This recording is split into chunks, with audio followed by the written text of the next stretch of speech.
What's going on, everybody? Travis with RAC Garage, and we're back here in the shop like always, working on a 32 insert. It's not really an insert, it's a roof skin. Don't kid myself, it's a roof skin.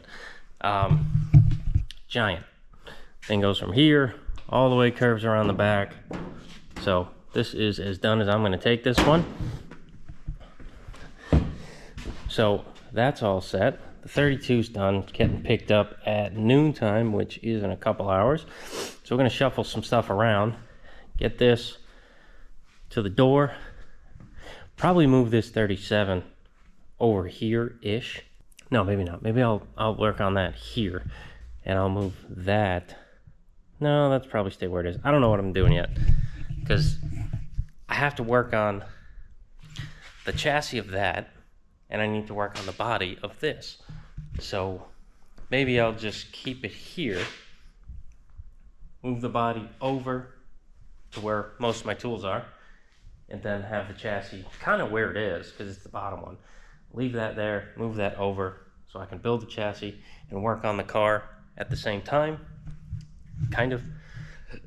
And I can have, you know, this is where the 36 chassis is, and then the 37 will be here waiting. Excuse me.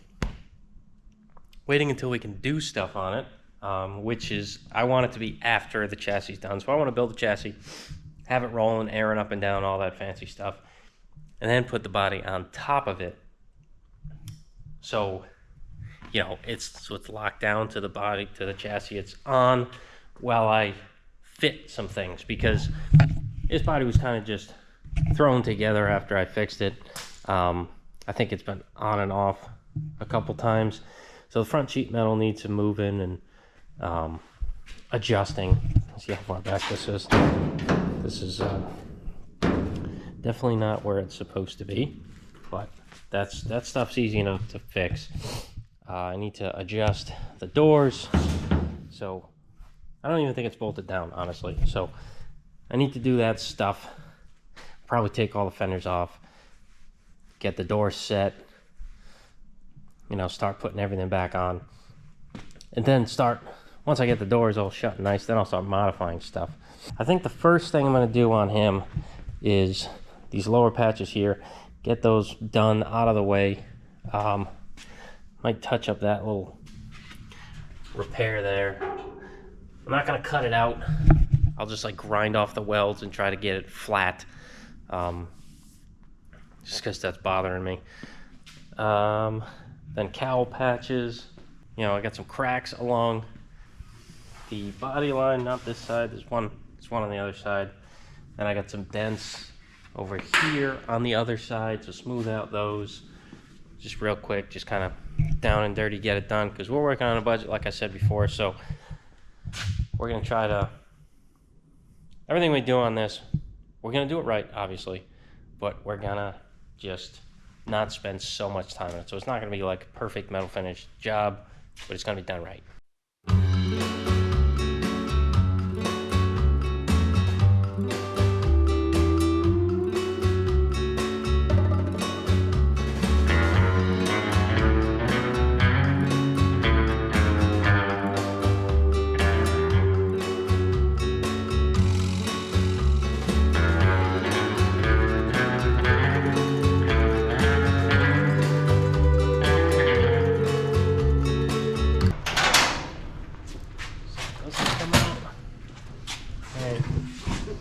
Round 32 is all set from me. Loading it up.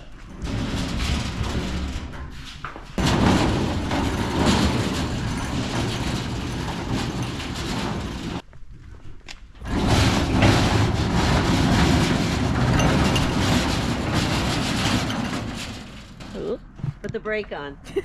And I'm like, it's rolling right down the hill.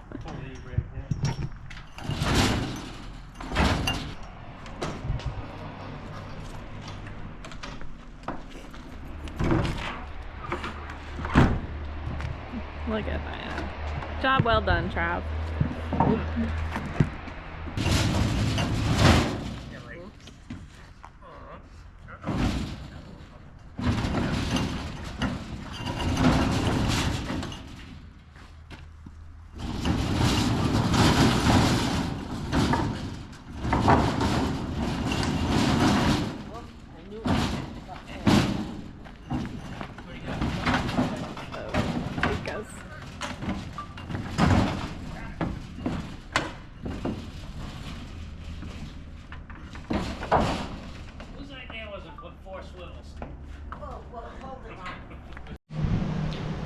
right, so 32 is gone.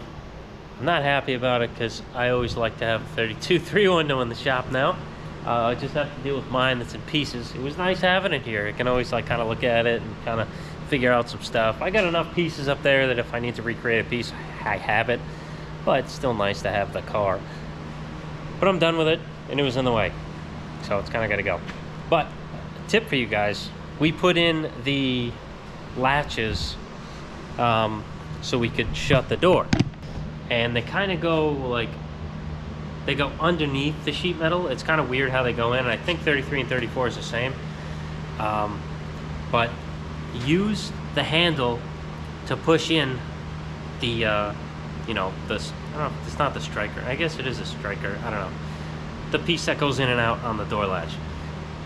Use the handle to, you know, suck it in and then get the latch in place. Do not use your finger, and I'll tell you why.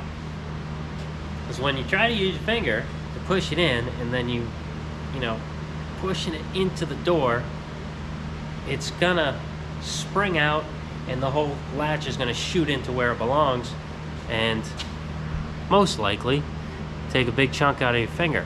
Ask me how I know. So don't do that. Use the handle like Ron did, not like I did. I used it, you know, after I had to take it back out because I forgot some screws in it, but neither here nor there. Car's gone, job's done. So now we're going full speed on this 36.5 window. What I want to do right now is take that off of that frame there and take the bottom frame out, because I need to start building that chassis, and you know, it's doing me no good underneath another chassis and a body. So I need to kind of separate that out. And I think I'm going to do what, like I said before, I'm going to have the chassis I'm building, and then I'm going to have a 36 right here.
Since this bead is still here, most of it anyway, what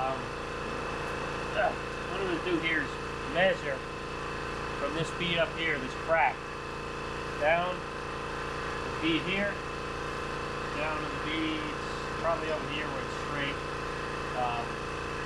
and in the middle too, just mark them, you know, here, here, and here, just so I know when I put the patch on, it needs to be bang on there, there, there, and it would be perfect.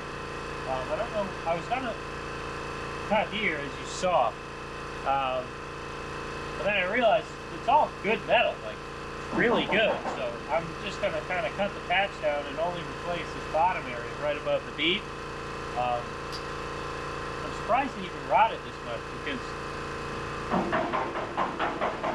it's really nice, so, we'll see. You know what? Might go from the pinstripe 26.25 from the bottom of the pinstripe. Right there's bang on 26, but that's not straight. That's more straight. No, still 26. 26. Let me mark exactly where that is.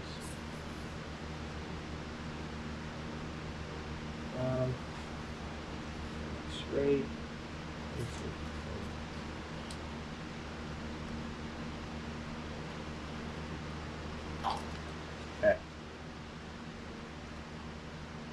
So I got my marks down. And like I've said before, this company Trulers makes these. It's like it's got a sticky back if you want it to. I don't like using these all the time. Some people like to use these for everything, but I like them in cases like this. If you need to like get into a bead and see exactly where that bead is, because with a regular tape measure, you're kind of holding the edge on something, and then you're trying to press down to see into a bead. It's tough to really get that measurement, but this is nice for that. So I'm gonna go ahead and cut that patch. So we got, what do you think? An inch above this bead crease. Here, I'm unsure. I might cut more and go over just so I have it. And I might like cut up in here. I don't know. It's gonna be tough. I guess I could just go over.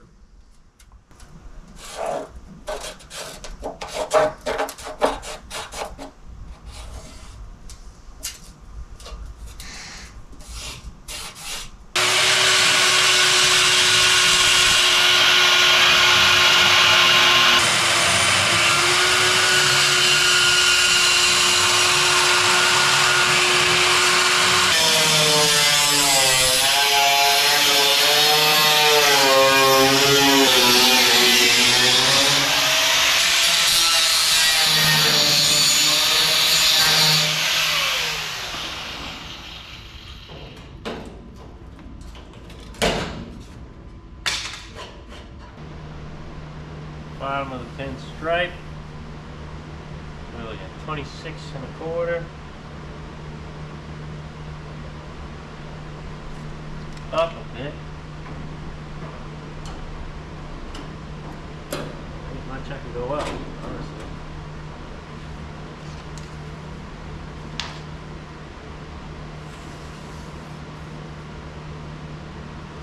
Six and a quarter.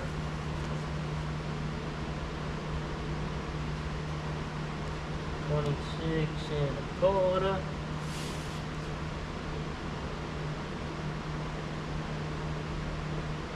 This is supposed to be 26.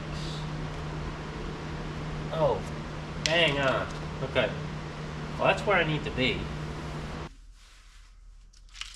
So we're up against my cuts here and here on the corners. So it's, nice here and here. Because if you try to put anything with 2 sides or 3 sides over something else with 3 sides, and it's supposed to be the same size, it doesn't work out. Your cuts end up being wrong, and that's why it doesn't fit right, because you stretched your patch over your original piece, changing everything, and then it doesn't fit. That's what happens all the time. 26 1/4.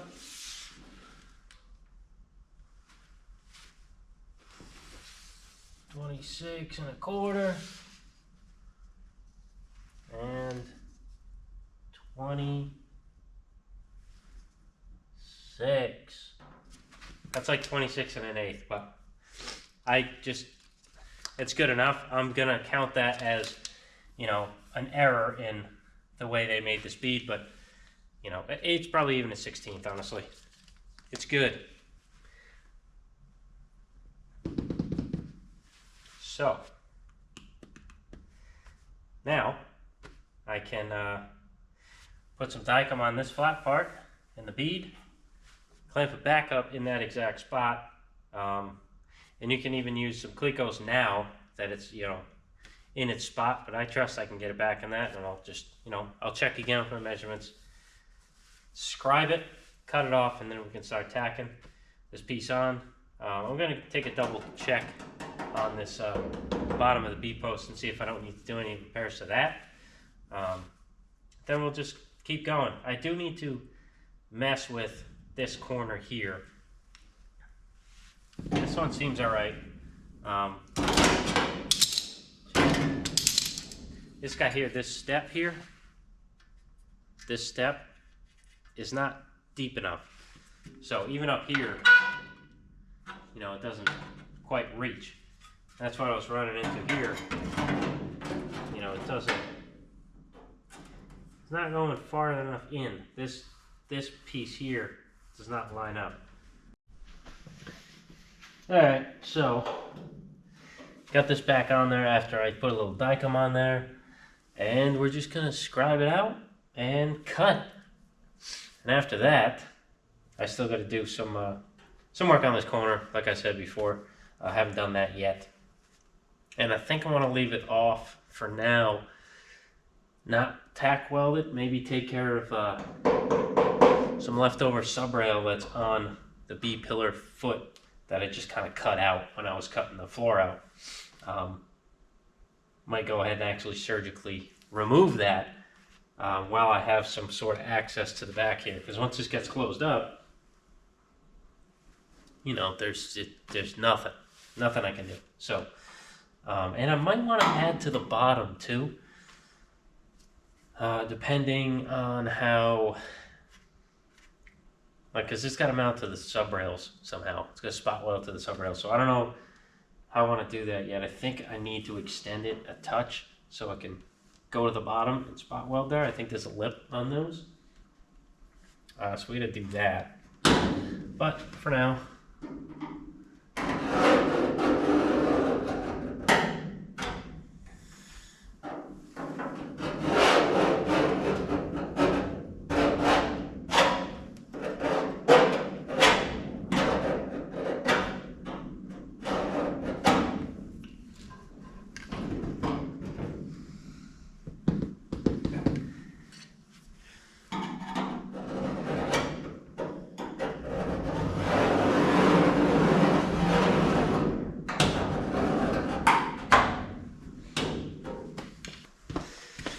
before you take the clamps off, you want to do some witness marks on here to make sure you're back where you actually scribed. Because if there's any discrepancy in how you cut your patch, if there's like a random dip, that's fine. Because your scribe, you know, if you cut on your scribe line, you're going to follow each and every bump and dip that this has, and when you weld, it'll be fine. But if you don't scribe a witness mark there, those bumps and dips, they might not line up side to side if you have it a little off. So witness marks will keep you true.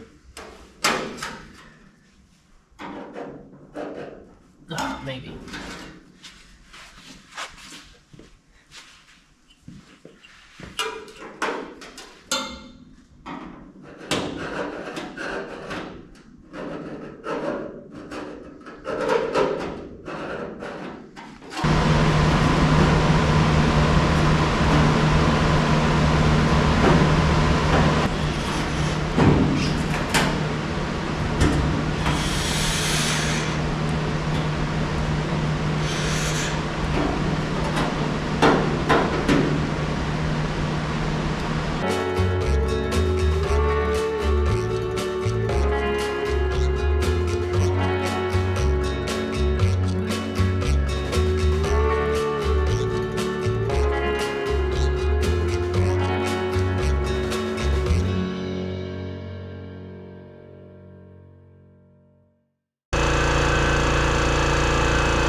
Alright, tonight we started welding that patch in. It's on the way to greatness, and gotta head home. And tomorrow, I said full force on the 36.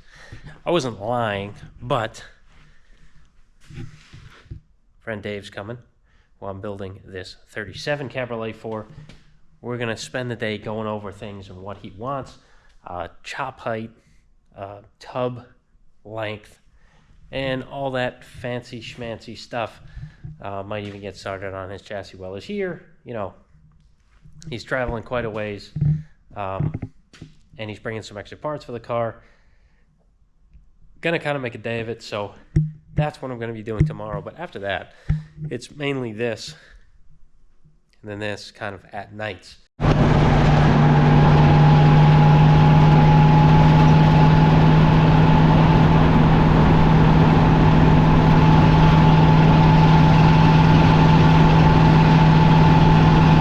Some news for you guys. I don't think I'm gonna do the daily videos anymore, vlog style. It's just not what people want to see.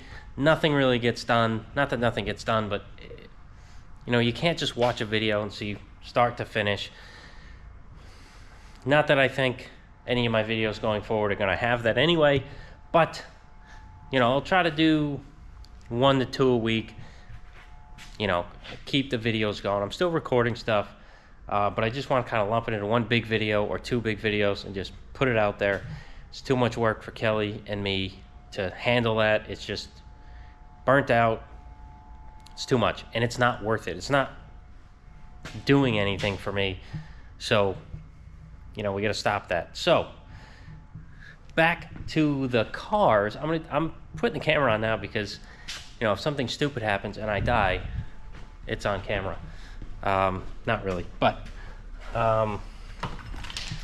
this is on a dolly. It's nice. You can move it around, all that happy horse shit.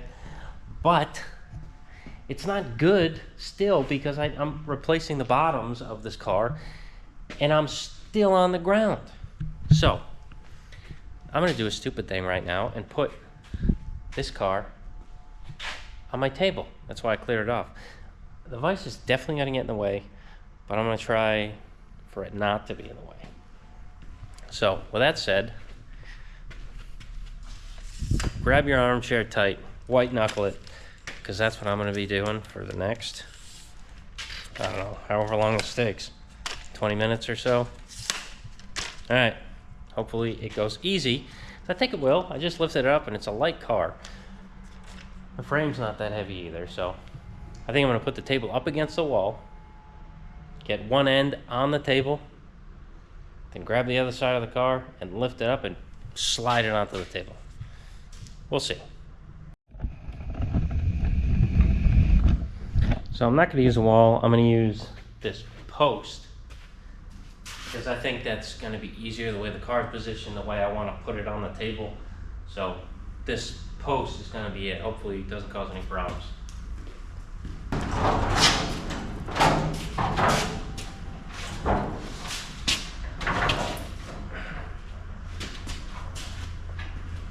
Rad. Okay.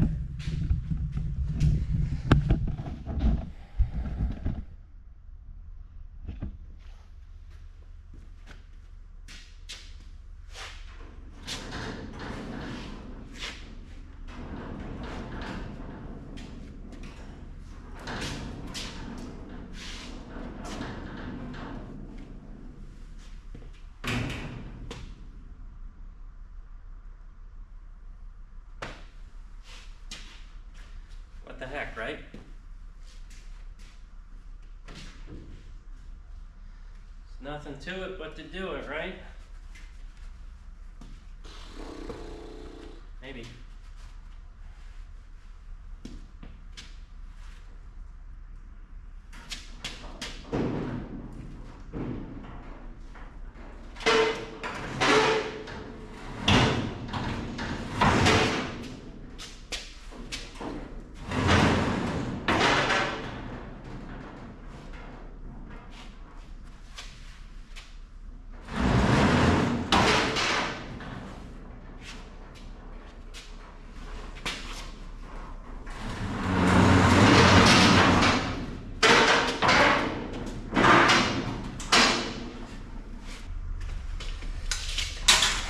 The only thing that sucks is it's 36 inches wide.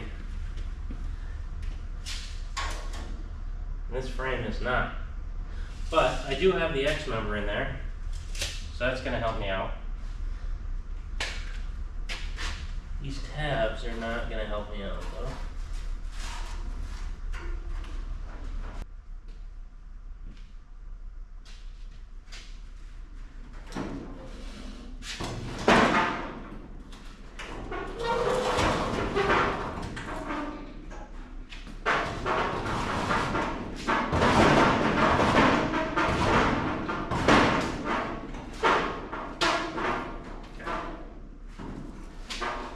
Easier than I thought.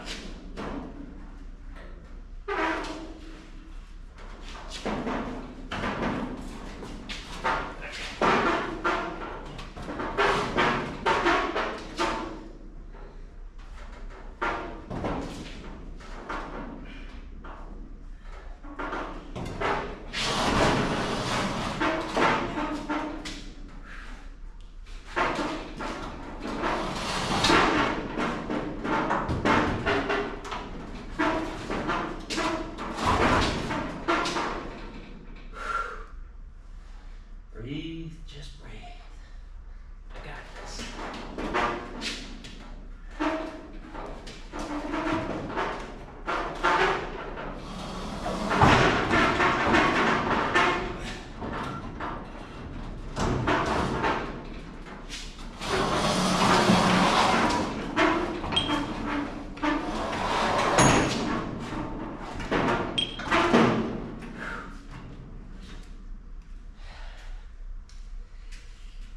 Ooh.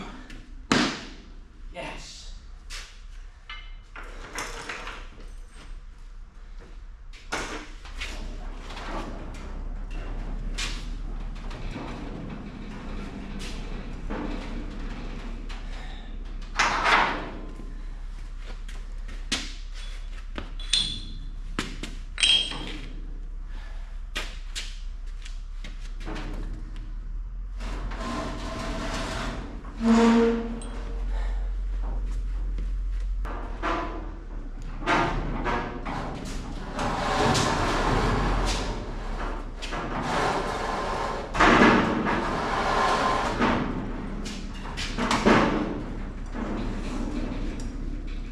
Hell yeah.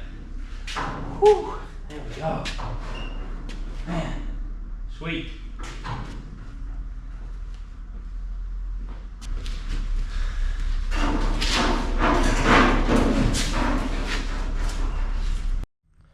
So, last time you saw this, I was working on this. It is now finished. The other side, I patched in. Still need to do some shrinker stretcher work because, I need to do some shrinking disc work because there was some dents in the panel. I got them out, but it stretched the panel. So now it's all, needs to be shrunky. So I've been working on that slowly because I'm letting it heat naturally. So I'm doing it and then going to do something else while it's cooling. This area here is pretty nice. You know, dent here, dent on the bead here a little bit, dent here, and a couple pinholes underneath. But this is the major issue. So something must have happened. It doesn't look like it from here, but it looks like something hit the hinge, buckled the sheet metal. I kind of just broke it off.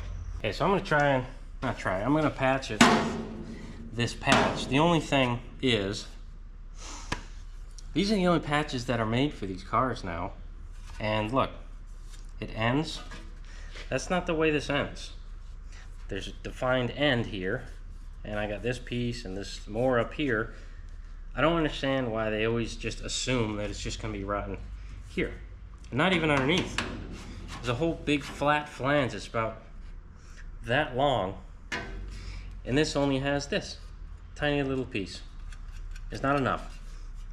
And this edge, it's a double step, and they only give you the first step. Like this, I need to expand upon the patch to make it fit right. But everywhere.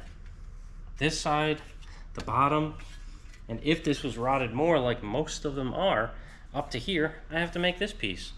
And I lucked out on this one where I only have to do the bottom and this. So I think I'm gonna come over, swoop down, go through the bead, cut it in half up to like here, come back down. It's gonna be a, hopefully, well, it's gonna be complicated, but I'll figure that out. And yeah, because even right now, this bead is too big. So that's annoying. So I think I even have to section this before I do anything, because, let's see. Well, all I know is it doesn't fit, and we're gonna figure out why. So, crease to crease, here we go. This is the measurement. We got inch and 475 thou. Let's lock it in place. Beep. Yeah, not even close to.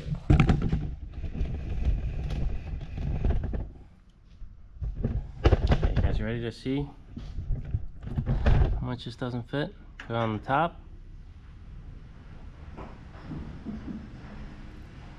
It almost goes to the bottom of the whole piece.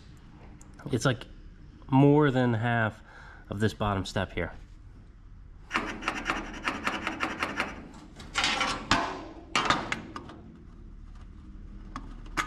So, needless to say, I need to section that bead, or even, I don't know, I might do 2 separate patches, fix this, and then fix the bottom here, just because I don't want to mess with this bead because it's so nice. I might just make my own stuff. It's not even worth me using this, honestly. All right, everybody. So this video is weird. I don't know what's going on with it. It's a weird point in life where I can't focus on editing YouTube videos. I'm still trying to record what I can. Maybe when Jacob's here, he'll pick up the camera some more, and you know, content will happen more smoothly. But yeah, here at the shop, I had a really good guy come up here. His name is Ray, and he helped me wire the high bay lights that another really nice gentleman gave me, which name escapes me. It's been a while since he gave me those. And Ray also wired in some plugs. So this is a shop with just the sides and under there on. It's pretty dark, and those 2 lights, you probably remember how dim it was in here. But now it's a lot brighter. Then we get those 2 that still work, but you know, so I can kind of see what the heck I'm doing now. As you know, you saw me put that on there. That is working out swimmingly. So I got this patch on. The metal was rusty, kind of like this on this side, and the shrinking disc usually gives this weird finish. It really needs to be sandblasted to ever be sanded back to this for some reason. I don't know why it does that. I don't know if it's galling the finish, but it's smooth. I don't understand why it gets this weird finish to it, but you can't really sand. You put a DA to it, I'll be there for an hour and it'll look just like that. It wouldn't change. Compared to this side, where, you know, I didn't use a shrinking disc at all, and it's just, you know, the normal metal finish. So it's weird. So the other day, me and Jacob went around these edges here, you know, filled in little holes that were here and there from the spot welds that got cut out, finished the corner in here, and this side I think is almost done. I think there's still a couple pinholes left. This, and then this corner I need to deal with, this oblong hole. Drill a hole here. So this area is almost done. So I'm trying to work on the cowl pieces, and I just recently well, yeah, I guess I'll talk about this. So, no, I'm done talking about the car. I'm making dies right now, and I'll show you those. But I want to continue talking about the lights. So, as you can see, we got the 6 high bays on here. They shine pretty good, man. Like, this is so much better than before, and I hope it shows as well on the camera as it does in real life, because like I can actually see what I'm doing. I still want to kind of change these maybe to LEDs, do a conversion, and then have another strip on the wall. So like, say if I'm in here, it's not as bright on this side as it is on the other side, of course, because I'm closer to a wall. But it's a hell of a lot better than it was. But I do want to get some lights up there. Maybe, like Ray was saying, a marquee sign up there. It says RAC Garage or Road Alliance Customs, whatever I feel, because RAC is Road Alliance Custom, RHODE, as in Rhode Island. So, high bays, extra lights, and we also got plugs here. I'll show you that. So, we came out of the box, went around here, and I got a 4-bank at the power hammer. So I don't need this guy anymore. I ran this a couple days ago, or a couple weeks ago maybe. So I got my lights for the power hammer attached to here. I got my Bailey bead roller attached to that also. So this is always plugged in. Those lights are always plugged in. And if I got another tool that I want to put in this area that's powered, I have a spot for it there. And then came back out, around, down, over to a bank of 4 here, where I want to put another table. I think this table here, either I'll put this one back or I'll get another fab table, because I kind of like the height of this one for when bodies are on it. I just got to cut my vise off, because many of you know, like a dummy, I welded it like, I don't know, 15 years ago onto there, and that was a dumb idea. So, and after that box, come out, down to one here, which I either got to move this or get another extension cord. I didn't want to run an extension cord. I thought where I put the plugs was close enough for this thing to be plugged in all the time, and it's kind of not. It kind of just impedes this space here and goes through it. I got to figure that one out.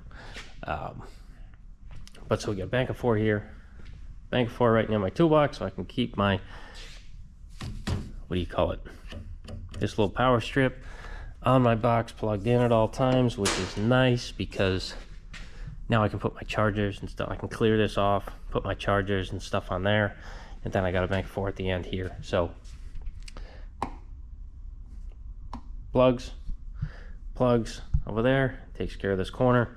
There's plugs next to that 37 back half, and then you know where all the rest of the plugs are. So the shop is fully plugged up with work and plugged up with receptacles. So I can kind of be anywhere in the shop, and I can probably plug a tool in or an extension cord. Getting to that area of the shop before was kind of a pain. I had to run an extension cord from all the way on the other side to where I was working, and it was not fun. It was just cords everywhere, so hopefully I don't have to deal with that much anymore. Especially, you know, when I was using fab table over here, since there was nothing over here for plugs, I had to bring it from that corner over, and there was always, I'm always tripping over plugs over here, because I had the extension cords. See, I still got them over here. I used to use them so much. Tripping on them over here, and then I also had the air hose run over here, so that was another issue. Tripping over an air hose and electrical cord, not fun. You know, we're getting there. We're optimizing the shop slowly but surely. Again, I think I said this before.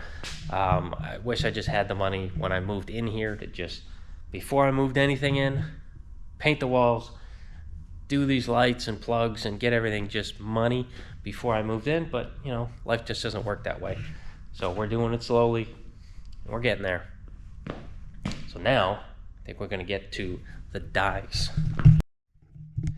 So now, since my fab table is now my body table, I gotta work inside the trunk to my workspace on the table. So, you know, a plus always happens, it also makes a con, for me anyway. So this is the con right now, but it's not too bad. So I got a profile die here that I made up of the cowl for a 3536 closed car, actually all models. So I can do the bead on the bottom because those EMS panels are just junk. So I'll be able to make my own now. So with that being said, let's run the welder over here and tack this up, then fully weld this thing and do a test bead, see how we're looking. I think I need to add on that side here, I don't know if you can see it, it's dark in here and stuff. So the top die, see how the edge kind of rolls over there? So I want to add a piece on the top here as like a fence, so I know, you know, where to stop my material. It's so nice that I can plug my welder into the other side of the shop and I can like weld stuff over here. The simple things in life, right? Why is it on fast poles? Oh, it's straight amps, straight power.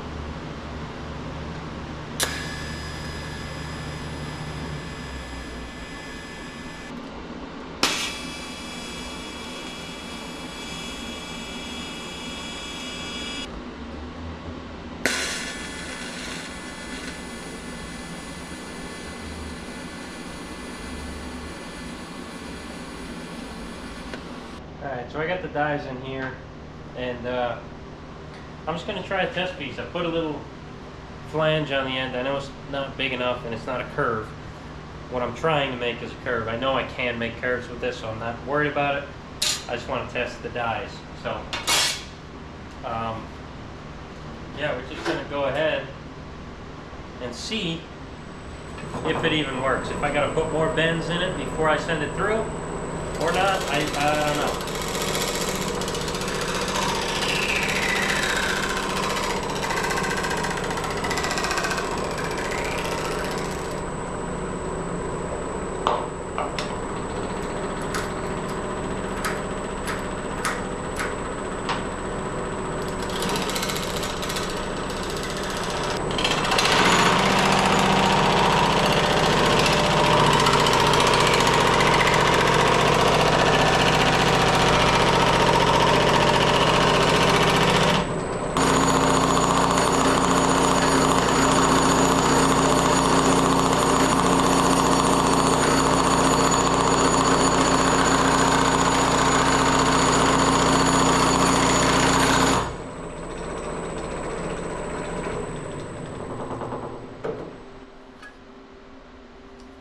Okay, so that looks great. Let's test it on the actual car. I'll take a section out of this and we'll test it on the car and see how accurate mine is versus, you know, the patch panel company. Mine versus Big Patch, you know? That's what I'll call a Big Patch. Whoopsie. Got to record. Look at that.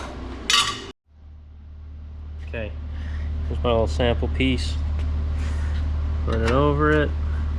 Oh. It's a shot of money. It's not supposed to fit on it because if it fit on it perfectly, that would mean this is too big. So it's a nice squeeze. I know I gotta squeeze it on there, so that's a perfect fit. So now I gotta try and curve a piece. It's a little weird. This is a money shot up here. The bead's a money shot, but this ain't. Interesting. Interesting. So I don't think I can make these to sell because it tapers here. So I'm gonna have to make it this big size, because that fits down here up to like halfway. I could get away with it, but then it goes down a lot smaller. You see that? See how much room is under here? That's interesting, huh? So I don't have to like slice it down here, move it in, and weld it, or move the flange on a hammer and dolly, but that's a lot of, yeah, I don't know, I could probably do that. I'll have to figure it out. That's tricky. I didn't notice that it was such a small bead here and such a large, or step, small step here and big step here. And that, you know, aligns your fenders, where your fenders sit on this, so I don't want to mess with that. I can't mess with that. So that's not too big of a deal. I just got to figure that out. That's more custom stuff. It's not just like, oh, punch this out on the Polmax and done. That'd be cool, but we don't have tapered dies. It's not what we have. So, and I guess I could do it differently. I could do this bead up until the flat, and then I can make a curved angle, scribe it, and weld it here instead of welding on the bottom. That could work too, but overall I'm pretty happy with that. It's a nice looking bead, and again I haven't really done anything with these dies. It's like a rough cut and a rough grind, and that's it. I do have to look in here. There's a couple places, like right here in the center, the top die was making some marks, and right about here I got some marks in here, and that looks like it's from a bandsaw cut. Yeah, so I'll have to take care of those, but other than that, it's nice. Sweet.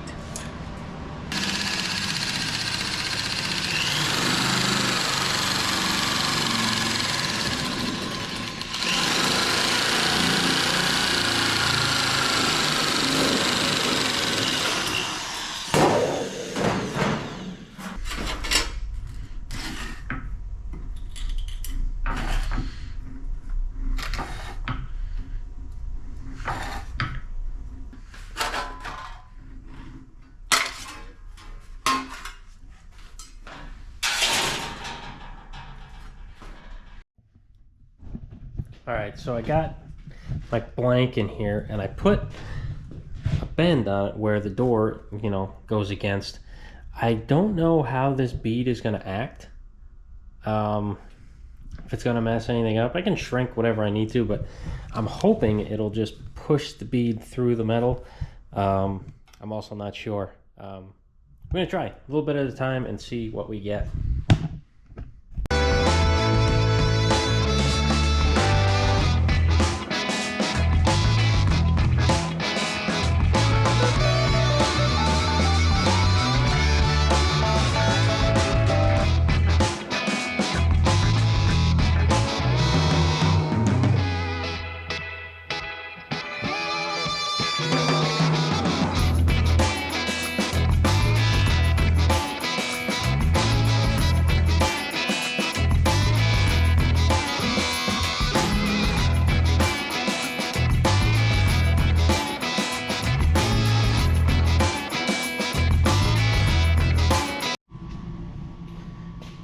Alright, so I'm over here. I got this patch that I made. This end's getting lopped off. I'm only really using like this much of it anyway. Like I'm using the bottom, but I needed the whole thing because I couldn't get to the end if I just kind of taper it off. It would kind of mess it up. So I needed to do the full bead. Then I went and made this, the bottom flange with a little quarter, well, it's like 3/8 flange on there to be the bottom side. So I need to taper this from 3/8 back here to 1/4 inch up here. So I'm just gonna lop this flange off because this is 1/2 inch, it's already too big. So I'm gonna lop this off. It's like, I don't know, 3/16 maybe now. So to give me room to move the other one.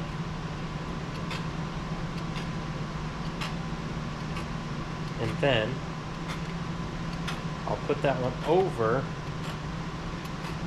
or this over, I'm not sure, whichever one, you know, whichever I think is best.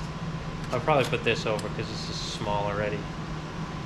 Maybe not, I don't know. It doesn't really matter.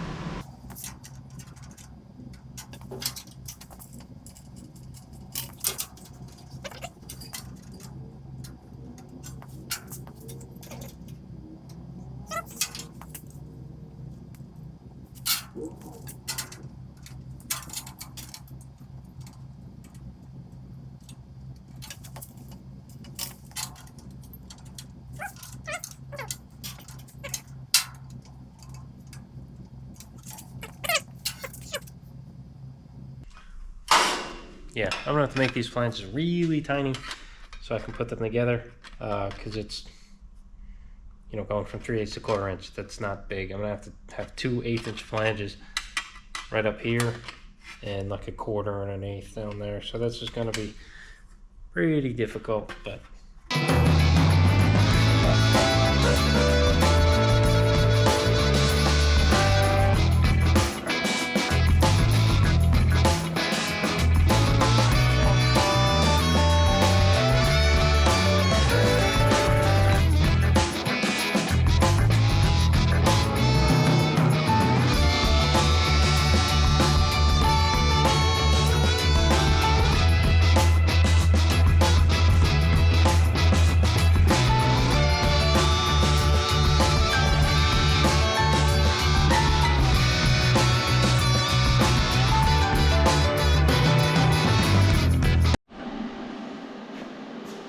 Alright guys, dropped the ball a little bit on recording the rest of this, but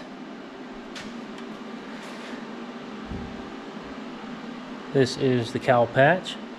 Got the whole tapered bottom on there, bead opening for the hinge. It's a shot of money. And like I said before, I'm going to cut this thing up. I need this area here because it was messed up, so I'm probably going to go over, down, and like halfway through the bead and over. Only use this bottom section, but we'll see what happens. Everything measures good. I even kind of semi-finished the inside, so it looks, you know, pretty nice, even though no one's ever going to see the inside. You know, 19 gauge on 19 gauge, you know, no matter what it is, 18 on 18, if you're working with the same size material making something, you can finish both sides because it's the same thickness. You know, your hammer dolly flat and both sides are flat, so just take your little DA and, I mean your, what do you call it, a little angle grinder, and blend those welds out. Easy enough. So now I'm going to start working on the other side. I'll probably get this piece done and maybe the bottom, I don't know yet, because leaving here, hour and a half, so I don't know how much I can get done that amount of time, but I have all the tooling made and everything, so the other side's definitely going to go quicker than that. Alright, so I started the other one. I got this part done. I got my little step for here all set. Just got to weld it and trim it. I'll trim it and then weld it on here. And part of this will become the cap for the bead also. So, you know, take care of that, and then I got to expand on the patch and do this section here and roll it around here, because see how this actually is what's left of the sheet metal.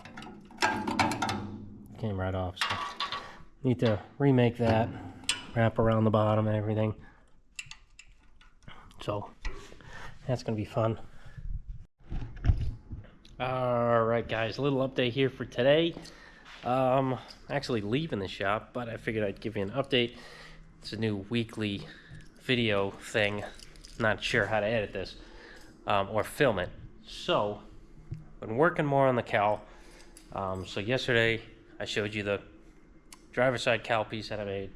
And today I made, it was much bigger and I trimmed it to fit. So this is the passenger side cowl piece with the little extension piece that goes around the cowl foot. So once that's, you know, jammed up in there, fits nice. Money shot.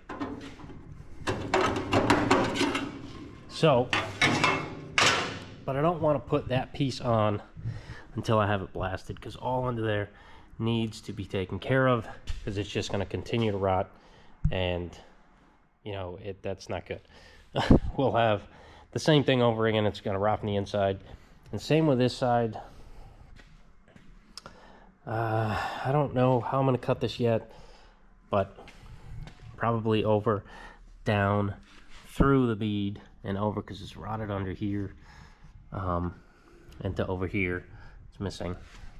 It's not missing, I cut it out because we didn't need it. It was part of the sub rails that were still stuck to the feet, and I cut those out, so there's no more sub rail or floor attached to those cowl feet. That's a big mistake that people make when they're redoing these.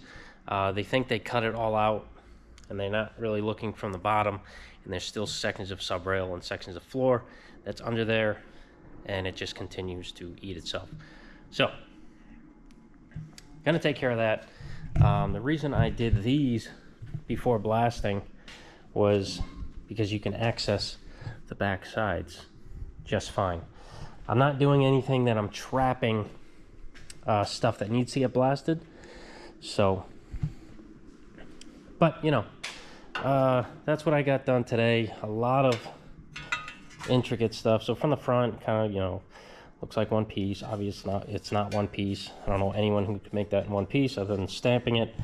So it's a few different pieces. A piece on the ends of one piece. This bottom section's a piece. The bead section's a piece. That's mainly one. That's like two pieces. But you see, I'll see if you can see what I do here.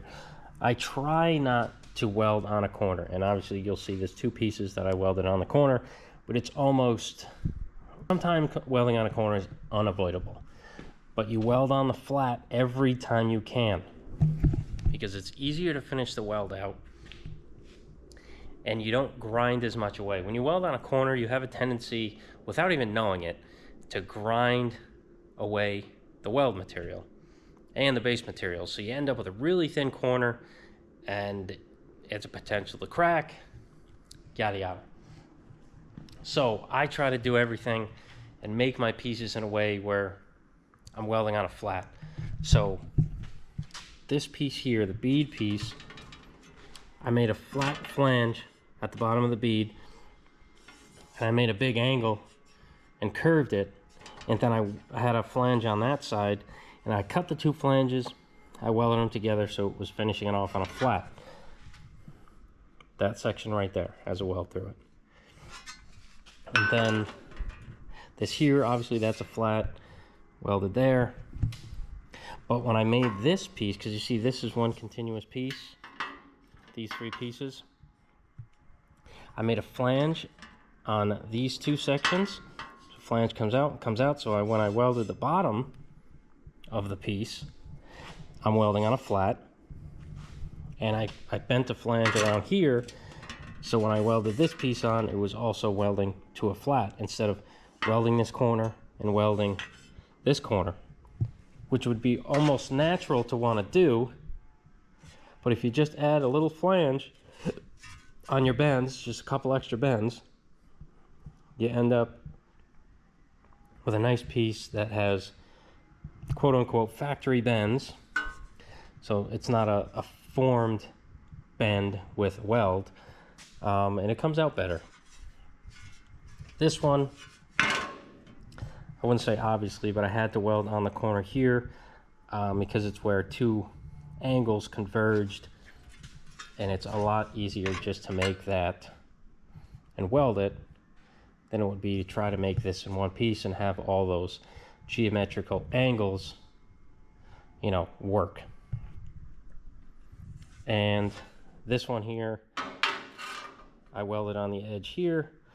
It's just, you know, again, easier and quicker to get this done, to cap that bead off, instead of trying to form that steep shape, that end of the bead there, and also have a bend on it. It would just take way too long. So here's what I did, and those are the explanations of why I did what I did. Today, we're going to start working on the 37 Cabriolet Custom. So, first things first, we got to build a chassis for this thing to sit on. So, we are going to do independent front suspension, 4-link rear suspension with coilovers. Oh, sorry. 4-link rear suspension with air suspension. That's the same thing that's getting in the front. So, everything's hidden. Rack and pinion steering. It's a full fendered car. It's going to look exactly, not look exactly, because that's a 36. But it's going to look similar to this. Low, sleek, money shot. So, this is what starts it all. First video, going to be on the chassis. Let's go upstairs and grab the stuff that we have to adapt to this chassis. Then I'm going to weld this little bit of T-bar stock either here, or I might even just weld it here. Yeah, I think I'm going to do that. I'm going to weld it here to keep these rails from splaying out when this gets cut out. So that's going to be the first thing I'm going to do. Weld that up, find the center lines of this front cross member and the rear cross member, take the rivets out, take the cross member out, front and rear, and then measure. It's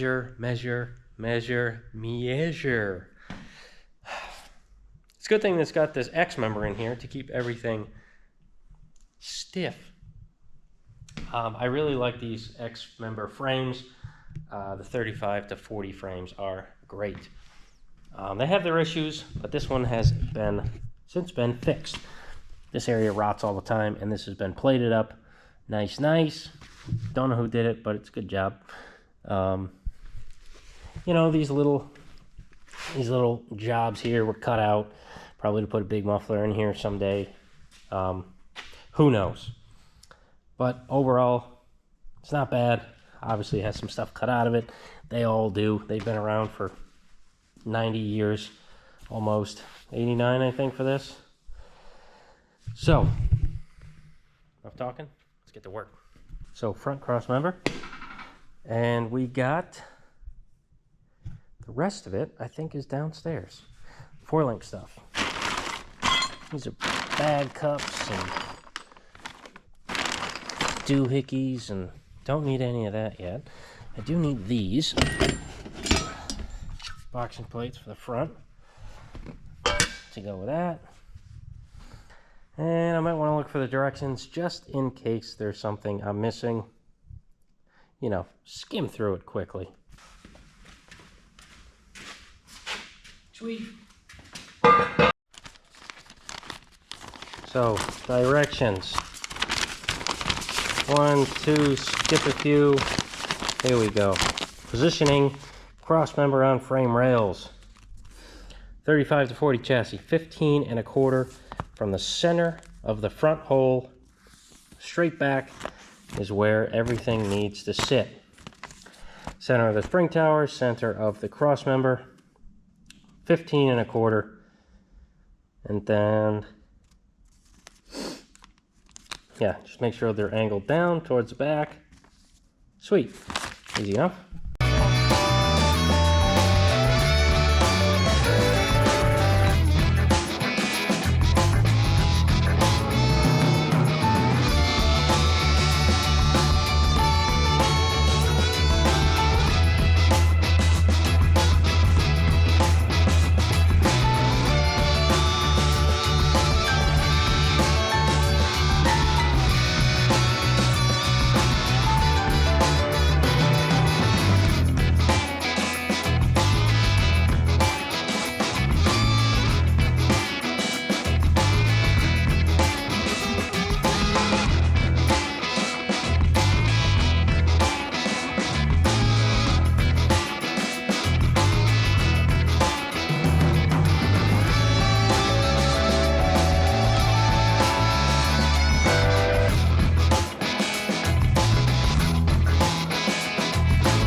Alright, so I got my door blocking the light. I opened the door, got the fan on, so I got some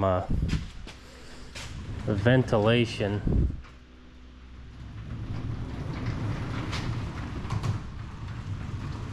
Come on, stop. Alright, so here's the light.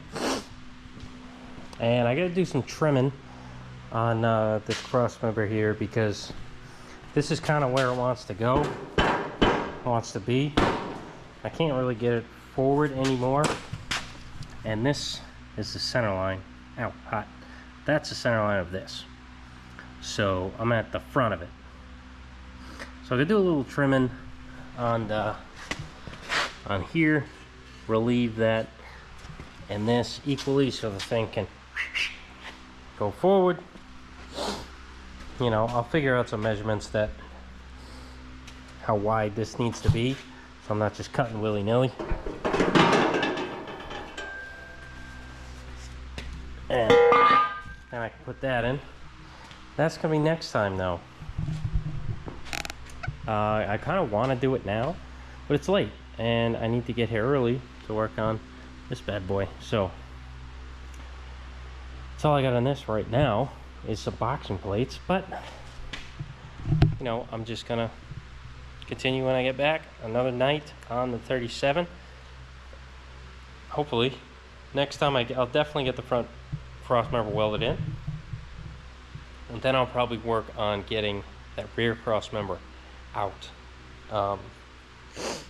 But good progress today. Front cross member out, boxing plates in, welded, dressed, top and bottom all set. So yeah, it's coming right along. Now I was going to work on the chassis here on this 37, but I'm going to finish these quarters, I hope. So Jacob started this wheel well, which is nice. And I have to start this piece. So I'm thinking here that, well, I want to make this in the least amount of pieces as possible, but it's proving difficult because it's complicated. And for the kind of job it is, it's not like these are 32 3-window quarters or what, like the rest of the quarter is not in great shape. So in lieu of just building the whole quarter again, you know, I'm doing these patches and it's, I don't know how to say this, but I'm not gonna waste a whole bunch of time and materials trying to make this whole patch for this one in one piece when a few weld seams that are going to be clearly visible at the end, no matter if, you know, every panels are perfectly lined up or not, just because they're so weathered. It doesn't matter. Who cares? I'm probably gonna have to do it in 3 pieces or more. So this piece definitely is going to be one piece, just like this one is. And then I think this piece, the bead, and in here, along here, it's going to be one patch. And then this piece that goes on top, this piece is going to be another. Only, I'm not incorporating this piece into the bead, only because this bead is not straight. It is a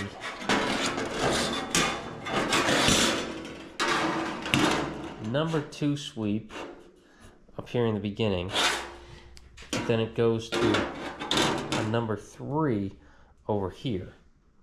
And why that is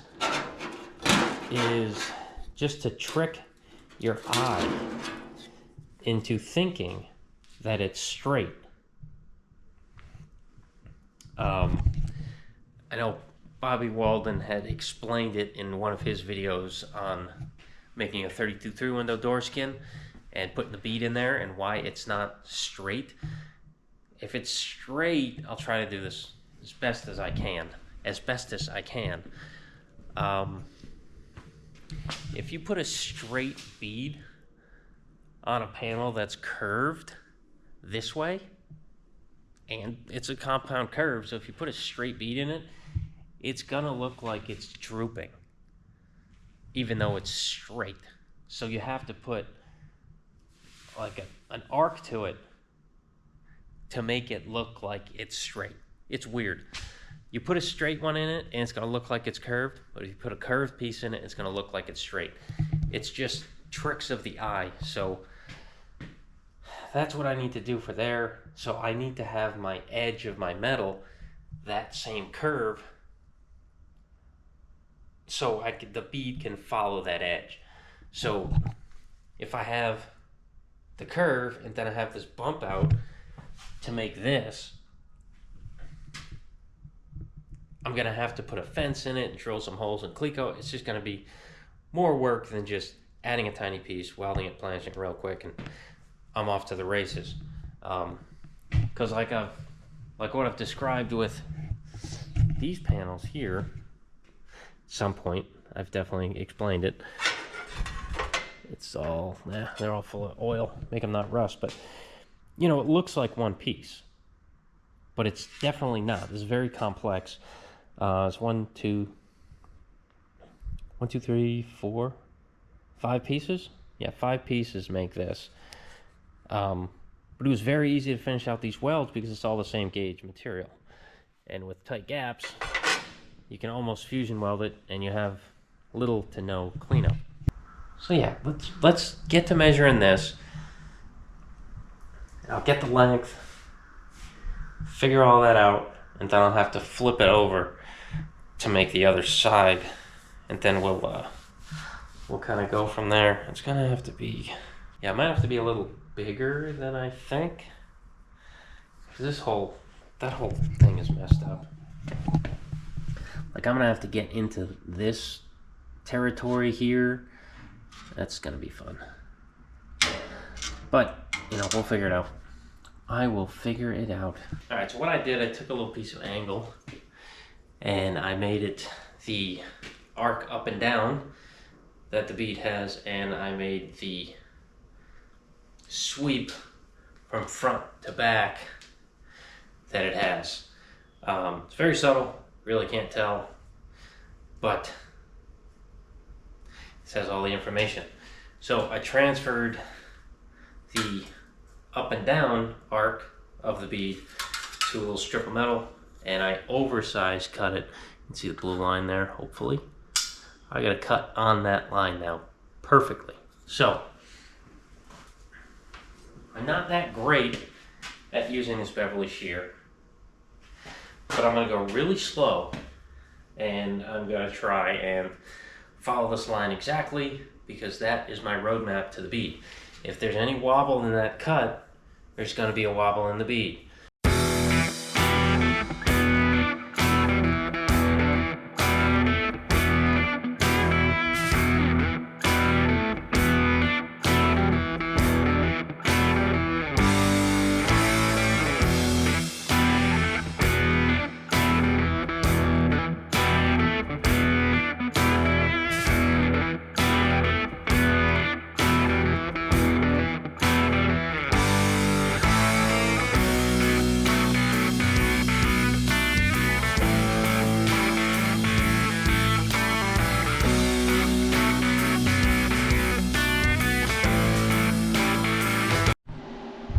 Alright, so I got that piece clecoed on. I kind of tweaked it because the bead does roll to the side of, you know, the quarter. So I think it looks good. Clecoed on. I know the bottom measurement from the top of that bead over the top of the bead, which I'm assuming is here because usually it cracks off at the seam, or the sharp bit. To there, to the corner, as measured on the one I fixed already, is 20 7/8. So that measures good. So I clecoed this in place when that's nice. I still can mess with it a tiny bit, but I'm not going to put that piece on yet. I'm going to make that, well, I made that piece. I'm going to make the patch for the bottom, And then I'm gonna make this little patch, and then I'm gonna weld it in. Then probably cut out the wheel well, weld that in. So I gotta recreate this. So I'll take measurements off of here, you know, power hammer the shape into it, the rough shape into it, bend the flange, shrink it, bend the flange down here, well, put the bead down it, bend the flange, or I don't know which one I did first.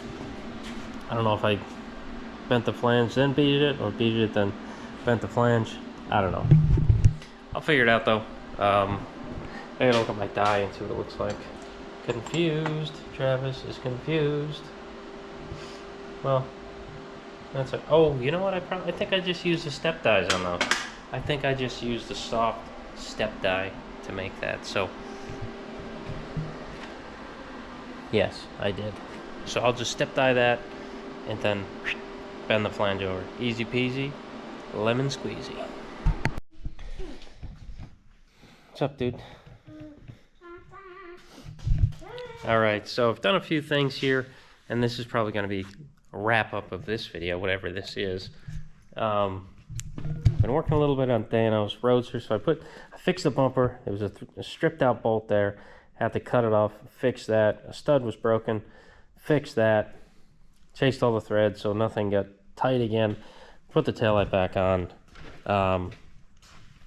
You know, a couple dents here and there. I kind of circled them and hammered them out a little bit.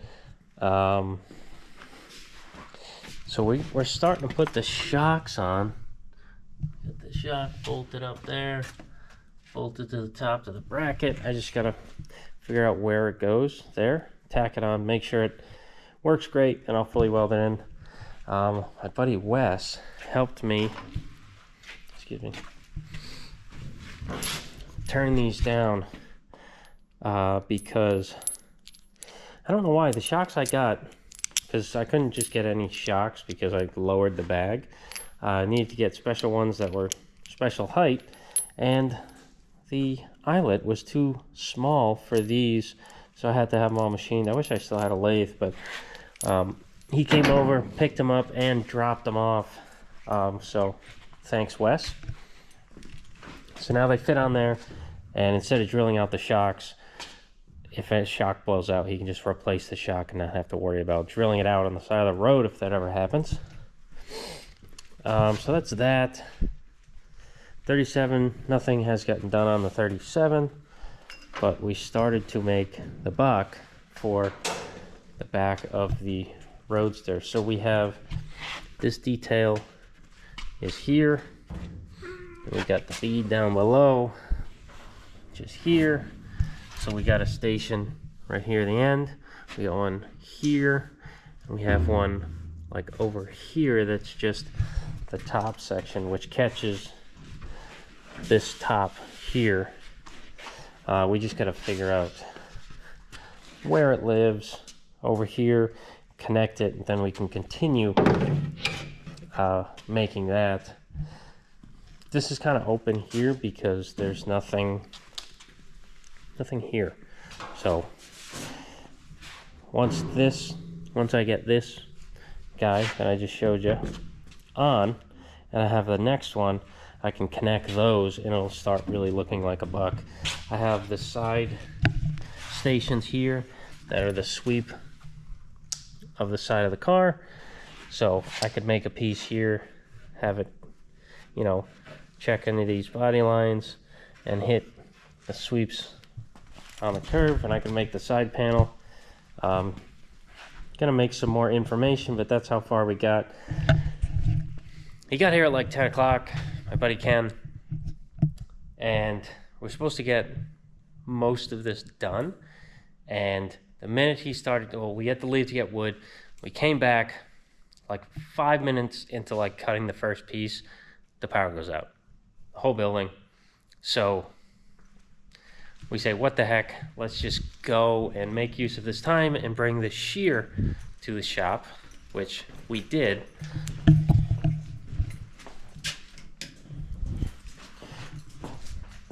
And I do need a light under here, but there it is. It's finally, hey, thanks, Shepard. So it's finally here. I can cut straight lines again. I don't have to worry about trying to make my straight lines with the Beverly shear. I can just use this. So we kind of just got this here, slid it into place, haven't done anything with it yet. But that's here, we did that and came back, and the power just came back on. So we started working, worked into, you know, a little bit into the night, but I had to go home. He had to go home, so we only got this far.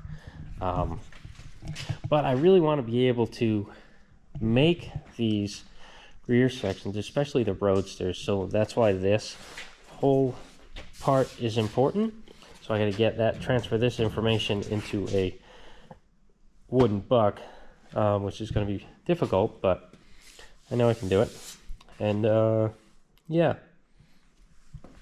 I already have 2 people that want like this section here because theirs was cut out or what have you. I think for parade cars back in the day, they would cut them, you know, take the trunk lid off so you can stand in the whole car. It's very odd, or that's what they did. They made it into a truck. Don't really know the reasoning, but it's a shame, and that's why I'm here to try and fix them. So that's all I got. Sorry if this style video is weird and it doesn't seem like there's any structure to it. Trying to work through the busyness that we got right now. So I hope you enjoy the video, and I will catch you guys next time.